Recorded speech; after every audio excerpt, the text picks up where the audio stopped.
رسول اللہ صلی اللہ علیہ وآلہ وسلم نزول قرآن کے وقت بہت سختی محسوس فرمایا کرتے تھے، اور اس کی علامتوں میں سے ایک یہ تھی کہ یاد کرنے کے لیے آپ اپنے ہونٹوں کو ہلاتے تھے۔ ابن عباس رضی اللہ تعالیٰ عنہ نے کہا، میں اپنے ہونٹوں کو ہلاتا ہوں جس طرح آپ ہلاتے تھے۔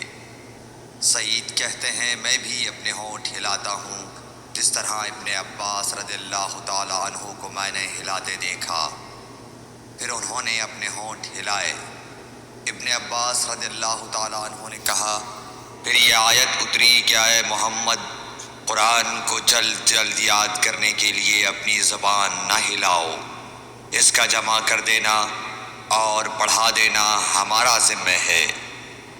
حضرت ابن عباس رضی اللہ تعالی عنہ کہتے ہیں، یعنی قرآن آپ صلی اللہ علیہ وآلہ وسلم کے دل میں جمع دینا اور پڑھا دینا ہمارے ذمہ ہے۔ پھر جب ہم پڑھ چکے تو اس پڑھے ہوئے کی اتباع کرو۔ ابن عباس رضی اللہ تعالی عنہ فرماتے ہیں، اس کا مطلب یہ ہے آپ اس کو خاموشی کے ساتھ سنتے رہو، اس کے بعد مطلب سمجھا دینا ہمارے ذمہ ہے۔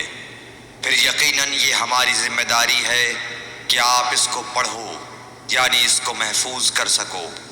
چنانچہ اس کے بعد جب آپ کے پاس حضرت جبرائیل علیہ السلام وحی لے کر آتے تو آپ توجہ سے سنتے، جب وہ چلے جاتے تو رسول اللہ صلی اللہ علیہ وسلم اس وحی کو اس طرح پڑھتے جس طرح حضرت جبرائیل علیہ السلام نے اسے پڑھا تھا۔